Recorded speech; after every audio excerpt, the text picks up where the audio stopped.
Hello, a very good evening to all. So आज हम बात करने वाले हैं एक न्यू टॉपिक के बारे में जिसका नाम है allopathic medicine and allopathic medicine. कौन सी कंडीशंस में, कौन सी मेडिकल कंडीशंस में हमें आयुर्वेदिक मेडिसिन को प्रेफर करना चाहिए एंड कौन सी मेडिकल कंडीशंस में हमें एलोपैथिक मेडिसिन को प्रेफर करना चाहिए, वो बात करेंगे आज हम अपनी इस वीडियो में। उससे पहले बात कर लेते हैं ड्रग एंड मेडिसिन के बीच में क्या डिफरेंस होता है।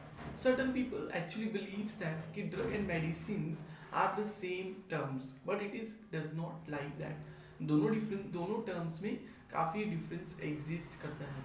ठीक है, मेडिसिन ड्रग जो है मेडिसिन का ही पार्ट होती है, बट हम थोड़ा ब्रीफ में डिस्कस करते हैं। सबसे पहले बात करते हैं ड्रग।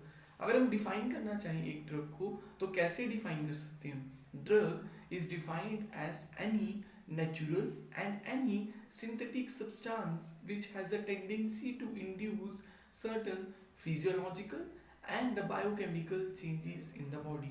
So ये एक ऐसा सब्सटेंस है जिसकी टेंडेंसी है बॉडी में चेंजेस प्रोड्यूस करने की। वो फिजियोलॉजिकल चेंजेस भी प्रोड्यूस कर सकता है एंड बायोकेमिकल चेंजेस भी प्रोड्यूस कर सकता है।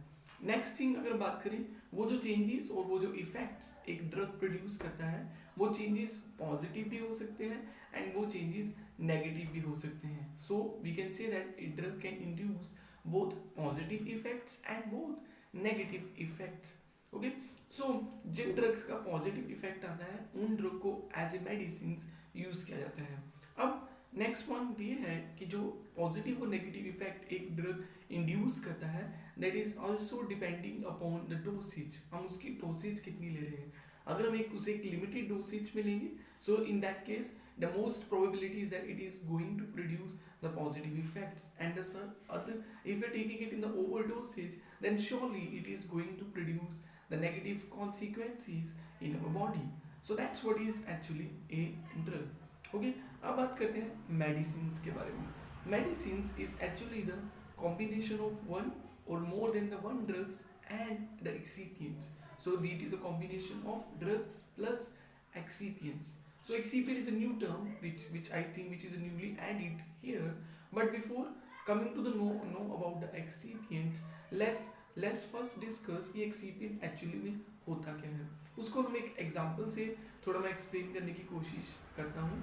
होता क्या है, हम भी जब एक वेजिटेबल मार्केट से लेके आते हैं हम एज सच तो नहीं देते किसी को खाने के लिए। हम क्या करते हैं उस वेजिटेबल के साथ नंबर ऑफ अदर थिंग्स जो होते हैं उन्हें मिक्स करते हैं। जैसे नमक मिक्स कर दिया, मिर्च मिक्स की, नंबर ऑफ थिंग्स, हल्दी मिक्स की। क्यों मिक्स करते हैं? ताकि हम उस वेजिटेबल को एक ऐसी फॉर्म में कन्वर्ट कर सकें जो कि हम किसी को भी इजीली दे सकें एंड वो खाने में भी अच्छी लगे। So same with the medicine. Okay, drugs जो होते हैं हमें पता है कि उसका डिजीज में इफेक्ट होगा, बट उनको एज सच हम पेशेंट्स को नहीं दे सकते हैं। We have to convert that particular drugs into the medicine and into a particular dosage form. That's what is this. So उस ड्रग को डोसेज फॉर्म में कन्वर्ट करने के लिए और एक मेडिसिन में कन्वर्ट करने के लिए हम उसको एक्सीपिएंट के साथ मैच करते हैं। तो एक्सीपिएंट को हम कैसे डिफाइन कर सकते हैं? They are the inert pharmacological substances. उनका कोई भी बॉडी में कोई इफेक्ट नहीं है। They have only added in the medicine to enhance the properties of the drugs, ताकि हम ड्रग्स की प्रॉपर्टीज को मॉडिफाई कर सकें, उसको एक फॉर्म में कन्वर्ट कर सकें। Example of excipients include the binders, number of antioxidants are there, okay, number of chelating agents, number of stabilizers, they are added to modify the properties of the drugs. Okay, उसके बाद अब बात करते हैं Ayurvedic medicine and allopathic medicine के बारे में। As you know that Indian culture is full of number of natural plants, number of medicinal natural plants. Okay, and those medicinal natural plant has a tendency to treat the number of medical conditions. आपको पता है कि number of claims किए जाते हैं, जैसे तुलसी का पौधा इस चीज में इफेक्टिव है, हल्दी जो होती है उसका ये इफेक्ट रहता है। Number of other claims are also be done on the natural medicinal plant, but actually में उस क्लेम्स जो उनके किए जाते हैं उसका अभी तक साइंटिफिक एविडेंस नहीं है। जैसे कि अगर हम बोले कि एक पर्टिकुलर प्लांट है, इसका जो है इफेक्ट होगा, it has a good effect in the hepatitis. It can be used in the treatment of hepatitis. But how it is going to treat the hepatitis? What is the mechanism of action behind that? That's lack of knowledge. That's not there about the natural medicine plant. Scientific research इतनी नहीं होती है, जिसकी वजह से दे उनके ऊपर इतना ट्रस्ट नहीं करना चाहिए. Okay. And one of the other thing is that Ayurvedic medicine का एक proper dose schedule and dosage timing और कितने टाइम में वो उस पर्टिकुलर डिजीज को ट्रीट करने वाले हैं, ये इंफॉर्मेशन भी मिसिंग होती है. हमें ये पता नहीं रहता है कि कितने डोज में लेने के बाद और कितने टाइम के बाद वो हमारी उस डिजीज में इफेक्ट प्रोड्यूस करना शुरू करेगा. सिर्फ एक क्लेम है, हमें किसी ने बोला है कि ये हेपेटाइटिस में इफेक्टिव है तो हम उसे ले रहे हैं. Evidence is lacking. बट वो एविडेंस होता है वो एलोपैथिक मेडिसिन में कंप्लीटली रहता है. वहाँ पर कंप्लीट पता होता है कि ये ड्रग इतनी डोज पे लेना है, इतने टाइमिंग में लेने के बाद ये कंडीशन जो होगी वो स्टेबलाइज्ड हो जाएगी और वो कंडीशन ट्रीट हो जाएगी.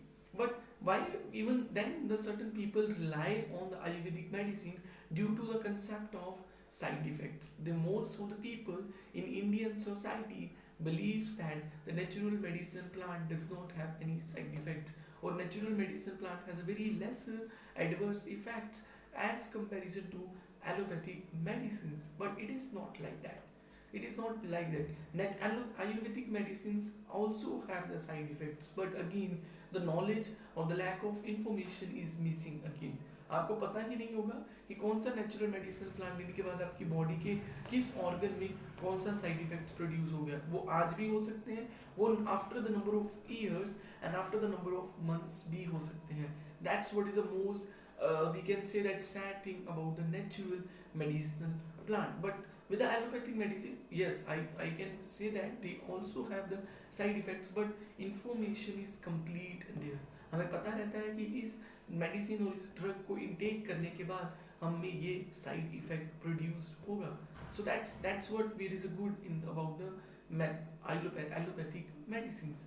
One of the other thing is that what I want to summarize is that yes, you can take the Ayurvedic medicines but not for the severe medical condition. आपको severe medical conditions के लिए इनको नहीं लेना है, like for asthma, like for hypertension, like for chronic kidney failure, okay, like for peptic ulceration, इस तरह की gout, osteoporosis, like this. For this medical condition you should only focus or you should only trust on the allopathic medicines.